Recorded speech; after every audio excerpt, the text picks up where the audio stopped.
Writing effective emails part 3। बच्चों, last lecture में हमने ईमेल के कुछ एसेंशियल कंपोनेंट्स को समझा था, जिसमें उसकी सैल्यूटेशन, इंट्रोडक्शन, बॉडी, क्लोजिंग और सिग्नेचर शामिल हैं।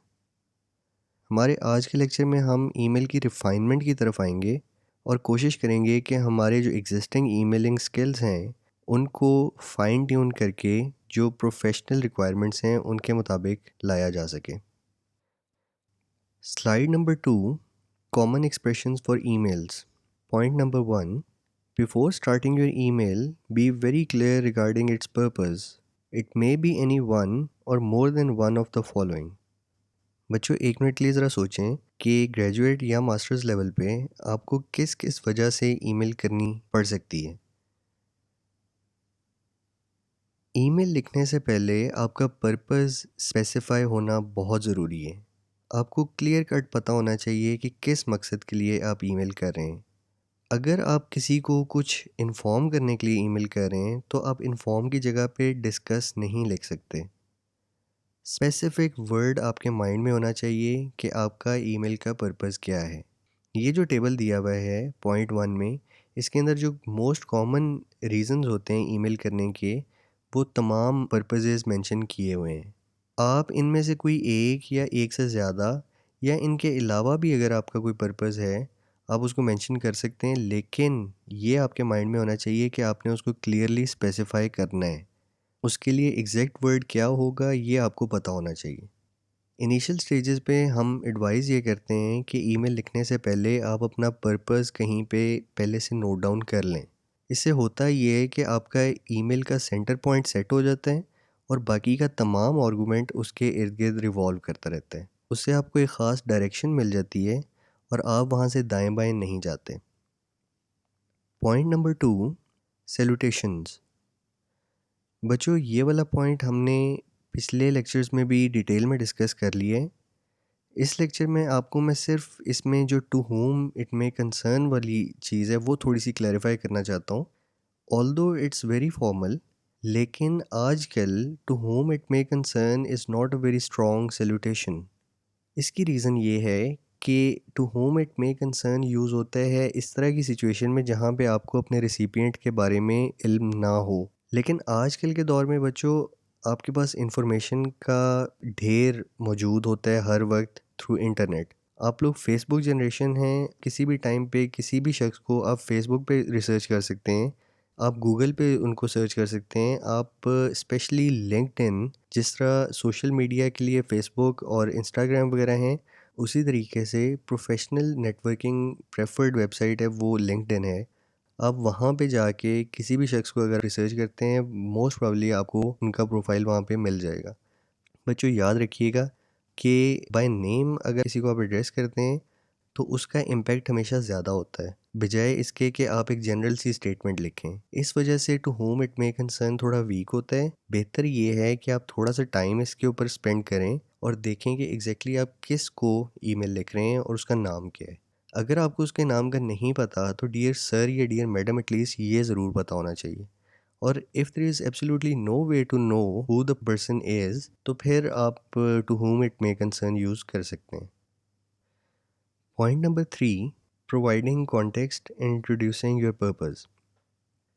बच्चों, पर्पस आपका जो भी है, आप ईमेल में पहली सेंटेंस से ही उसमें जंप इन नहीं कर सकते।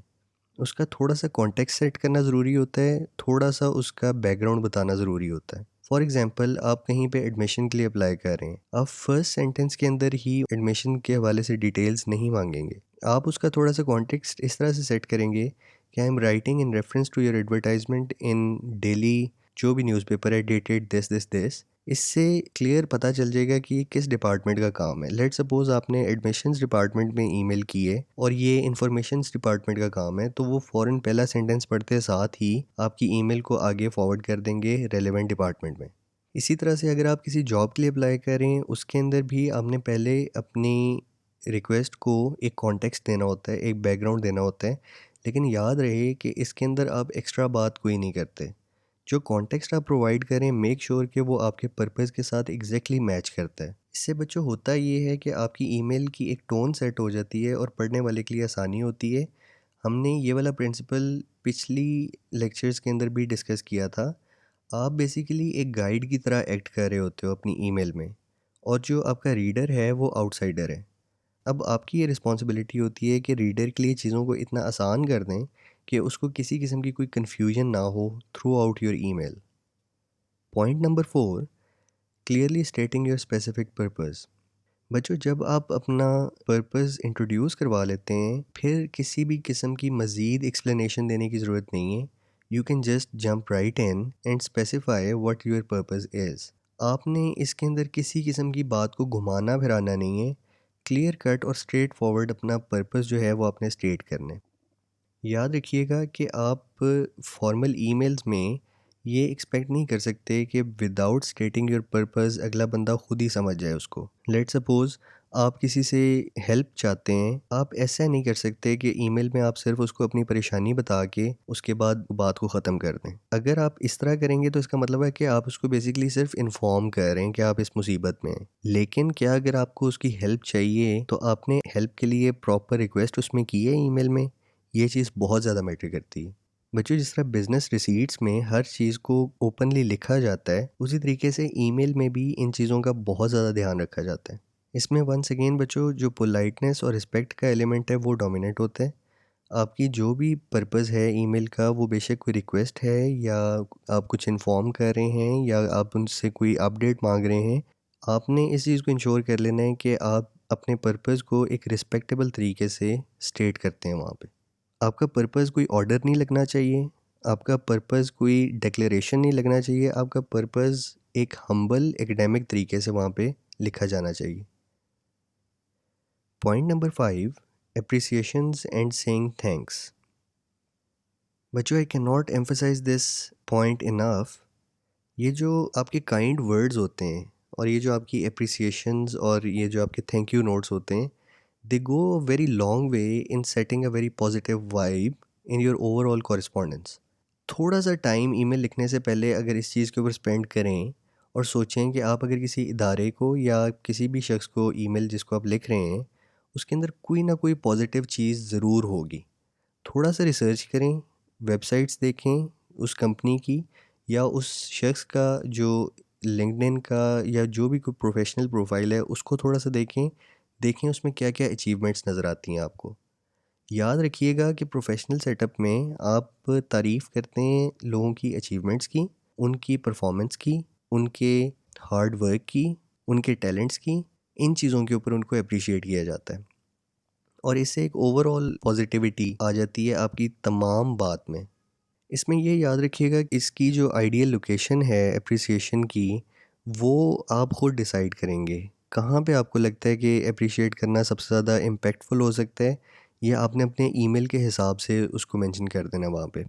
लेकिन एक चीज़ इसके अंदर ज़रूर मैं मेंशन करता चलूँ कि अगर आपको कोई ईमेल करे और आप उसका रिप्लाई लिख रहे हैं, तो ये एक कॉमन कर्टेसी समझी जाती है कि उसकी जो पहली लाइन है रिप्लाई की, उसमें आप ईमेल लिखने वाले को थैंक यू कहते हैं, thank you for writing to me या thank you for writing back to मी।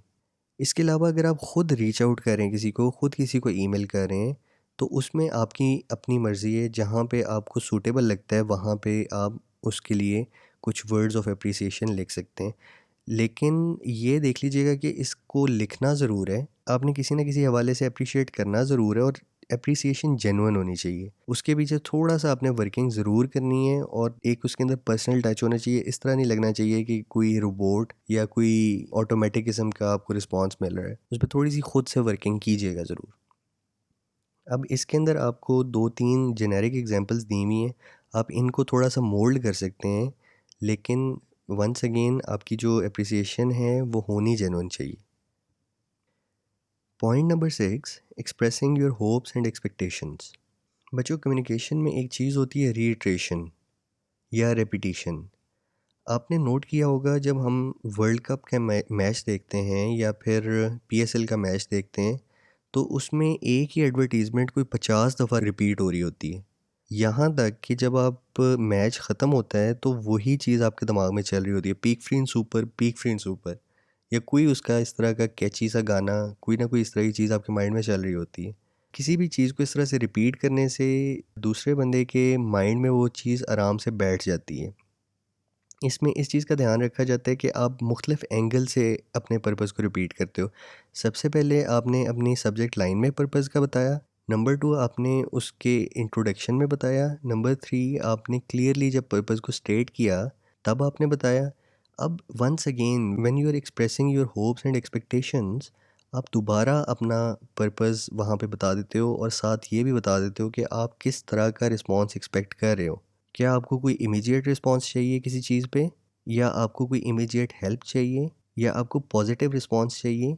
जो भी आपकी एक्सपेक्टेशन है वो आप यहाँ पे मेंशन कर देते हो, ताकि आपका जो रीडर है वो एग्जैक्टली उन चीज़ों के ऊपर काम कर सके, और अगर नहीं पॉसिबल उस पर काम करना तो वो आपको क्लियरली बता सके। Point number 7, mentioning attachments, forwarding and adding someone to CC. बच्चों, जैसे हमने पिछले लेक्चर्स में भी डिस्कस किया था, आप जब भी अपनी ईमेल के साथ कोई अटैचमेंट लगाते हैं तो उसको आप थोड़ा सा मेंशन कर देते हैं ईमेल की बॉडी में, ताकि अगर किसी मिस्टेक की वजह से या कनेक्टिविटी इश्यूज़ की वजह से अटैचमेंट ना भी खुले तो आपका जो रीडर है उसको पता हो कि ये चीज़ इस ईमेल के साथ मौजूद है। अटैचमेंट्स के बाद बच्चों, जो ईमेल फॉरवर्डिंग होती है, लेट्स सपोज़ आपकी किसी के साथ डिस्कशन हुई है और उसके बाद आपका सुपरवाइज़र जो है वो उस डिस्कशन के बारे में पूछता है, तो आप वो वाली पूरी की पूरी जो ईमेल की थ्रेड है उसको फॉरवर्ड कर देते हैं टू योर सुपरवाइज़र। अगर आप ऐसे करते हैं तो उस ईमेल में आपने ऊपर एक लाइन ज़रूर लिख देनी होती है कि I am forwarding this this this to you for your information या रिकॉर्ड या वटेवर। वो ब्लैंक ईमेल आप आगे नहीं भेजते।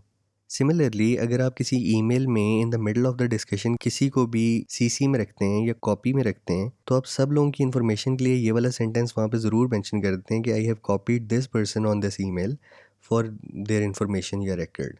इससे ये होता है कि सब लोगों को आइडिया हो जाता है कि अब इसमें ये वाला शख्स भी ऐड हो चुका है। बच्चों, ये पॉइंट नंबर 7 जो है, ये वंस अगेन आपको इस चीज़ को रिमाइंड करवाता है कि ईमेल पे आपकी जितनी भी कन्वर्सेशन है ये बहुत फॉर्मल होनी चाहिए। ये वाला जो प्लेटफॉर्म है ये उसी तरह से यूज़ नहीं होता जिस तरीके से व्हाट्सएप या फिर फेसबुक या दूसरे सोशल मीडिया प्लेटफॉर्म्स यूज़ होते हैं। इसी वजह से ऑल अराउंड द वर्ल्ड जो प्रोफेशनल इन्वायरमेंट्स हैं वहाँ पे ईमेल ही यूज़ होती है कम्युनिकेशन के लिए। ईमेल पे की भी बात बच्चों फॉरवर्ड भी हो जाती है। इसमें आप किसी को कॉपी में भी रख सकते हो, इसमें आप ब्लाइंड कार्बन कॉपी में भी रख सकते हो जिसका पता भी नहीं होता कि इस ईमेल थ्रेड में कोई और शख्स भी मौजूद है। लिहाजा इसके ऊपर बात बहुत नाप तोल के करनी होती है। Point number 8, signing off. इसमें आपको कुछ ऑप्शंस दी हुई हैं, इनमें से आप कोई भी चूज़ कर सकते हैं, इट्स योर पर्सनल चॉइस। लेकिन रिगार्ड्स और बेस्ट रिगार्ड्स ये सबसे ज़्यादा कॉमनली यूज़ होते हैं, सबसे सेफ़ ऑप्शंस हैं, लेकिन it's all up to you, जो आपको इसमें बेहतर लगता है आप यूज़ कर सकते हैं।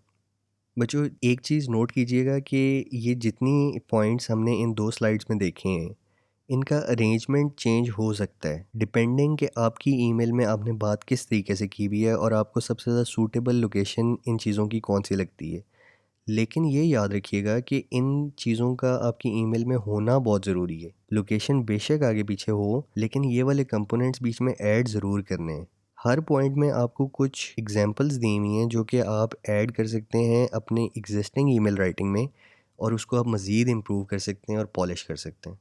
बेस्ट तरीका ये होगा कि if you be a little creative, और इन्हीं सेंटेंसेस को आप अपनी सिचुएशन के साथ मोल्ड करके थोड़ा सा इसमें एडिशन या सब्सट्रैक्शन करके आप इनको यूज़ करना शुरू करें। इनिशियली आपको शायद ये थोड़े से डिफ़िकल्ट लगें या आपको ऑड लगें ये वाले एक्सप्रेशंस जो हैं, लेकिन ओवर टाइम ये आपकी सेकंड नेचर बन जाते हैं जब आप इसको बहुत ज़्यादा यूज़ करते हैं, और इससे आपका एक कॉन्फिडेंस डेवलप होता है प्रोफेशनल इन्वायरमेंट में कम्युनिकेट करने के लिए। आप बेशक कहीं पे अप्लाई करना चाहते हैं, बेशक किसी स्कॉलरशिप के लिए अप्लाई करना चाहते हैं, आपको एट द स्पॉट भी अगर ईमेल कहीं पे लिखनी पड़ जाए और इस तरह की चीज़ें और इस तरह की वोकेबलरी अगर आपके माइंड में हो, तो आपके लिए बहुत ईजी हो जाता है और बहुत सारी अपॉर्चुनिटीज़ खुल जाती हैं। दैट्स इट जी, आज के लेक्चर के लिए इतना ही। अगर आपको किसी भी किस्म की कोई कन्फ्यूजन हो किसी पॉइंट पे भी, तो वहाँ पे इस रिकॉर्डिंग का टाइम नोट कर लीजिएगा और मुझे कमेंट्स में बता दीजिएगा। मैं उसको कोशिश करूँगा किसी डिफरेंट तरीके से एक्सप्लेन करने की। Thank you very much.